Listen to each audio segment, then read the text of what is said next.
یتیم اور مسکین بچوں کے لیے کھانے کا اہتمام کرنا، غربا اور فقراء کو کھانا کھلانا، یہ اسلام کی تعلیمات کا حصہ ہے۔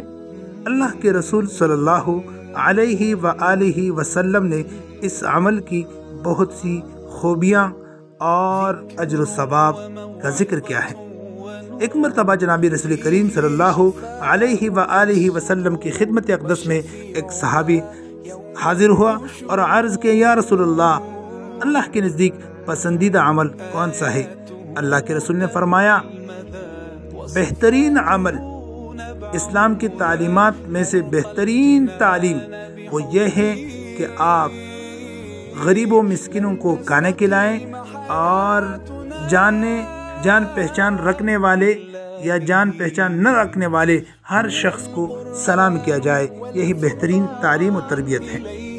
یاد رکھیے کہ قرآن عظیم الشان میں جہنمیوں کو جہنم لے کے جانے کے اسباب میں سے ایک سبب یہ بھی بیان کی گئی ہے کہ وہ یتیموں کو، غریبوں کو کھانا نہیں کھلاتے تھے، ان کو جھڑکتے تھے۔ السلام علیکم ورحمۃ اللہ وبرکاتہ۔ الحمدللہ نن د محترم جناب الرحمن خان صاحب طرفنا یتیمان بچیانو ته د میانو پروګرام شوی دی او ماشاءالله زبردست بهر نه یو د پېښور مشهور ترین چې کوم دی هغه پاخه کړي دي مثل پروش بچیانو دعاګانو کې چې پروردګار عالم د محترم جناب ګلرحمان صاحب دغه صدقه قبول منظور وګرځوي کې ربا آمین، الله تبارک وتعالى اجر عظیم ورته نصیب کړي آمین۔ او بچیان خواږه دي خوند کوي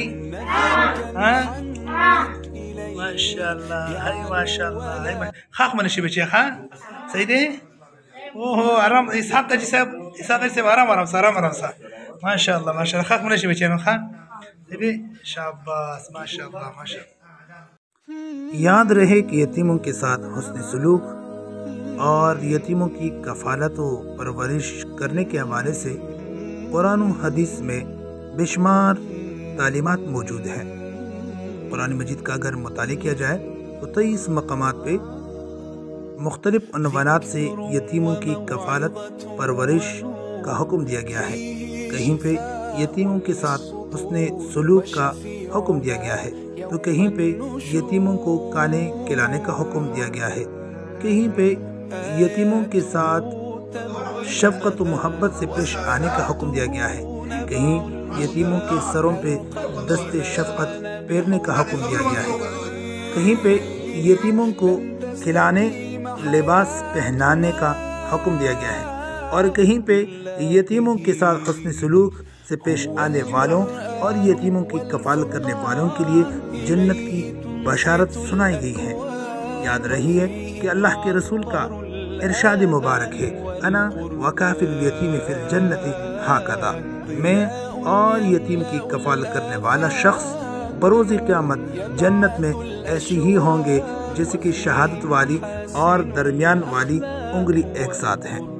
ایک مسلمان کے لیے اس سے بڑھ کر سعادت کی بات کیا ہو سکتی ہے کہ اسے جنت میں رسول کریم صلی اللہ علیہ وآلہ وسلم کے ساتھ مکان ملے اور مقام ملے، جگہ ملے اور رسول اللہ صلی اللہ علیہ وسلم کی معیت اسے نصیب ہو جائے۔ الحمدللہ مدرسہ بیت الامن یتیم خانہ منکور کے زیر اہتمام یتیموں کی کفالت بہترین طریقے سے کی جاتی ہے۔ نہ صرف یہ کہ انہیں دینی تعلیم بلکہ عصری تعلیم بھی دلائی جاتی ہے تاکہ آگے جا کر یہ معاشرے میں بہترین کردار ادا کر سکے۔ اور یہ بات بھی یاد رہی ہے کہ یتیموں کی کفالت یہ انفرادی نہیں، اجتماعی طور پر تمام مسلمانوں کی ذمہ داری ہے۔ اگر کہیں پہ یتیموں کی کفالت نہیں ہو رہی ہے، بہترین تعلیم و تربیت نہیں ہو رہی ہے تو اس میں تمام مسلمان گنہگار شمار کیے جائیں گے، اور جہاں پہ یتیم کی کفالت کی جاتی ہے تو تمام مسلمانوں سے فرض کفایہ کے طور پر وہ کافی ہوگا اور تمام مسلمان گناہ سے محفوظ ہوں گے، ثواب میں برابر کے شریک ہوں گے۔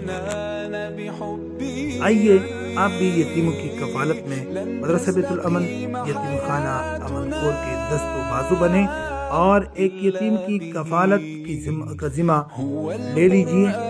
رسول اللہ صلی اللہ علیہ وسلم کی جنت والی بشارت حاصل کریں۔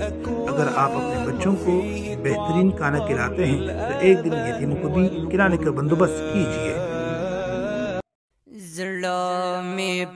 یتیم کی کفالت، جنت کا حصول بھی، رفاقت رسول بھی۔ آپ کی عطیات، صدقات اور زکوٰۃ ایک یتیم کی زندگی بدل سکتی ہے۔ آئیے یتیموں کی بہترین تعلیم و تربیت اور ان کو روشن مستقبل دینے میں ہمارا ساتھ دیں۔ ایک یتیم سنبھالیں اور اپنی آخرت سنواریں۔ اپنی زکوٰۃ و عطیات اعتماد کے ساتھ مدرسہ بیت الامن امن کور یتیم خانہ کو دیجیے۔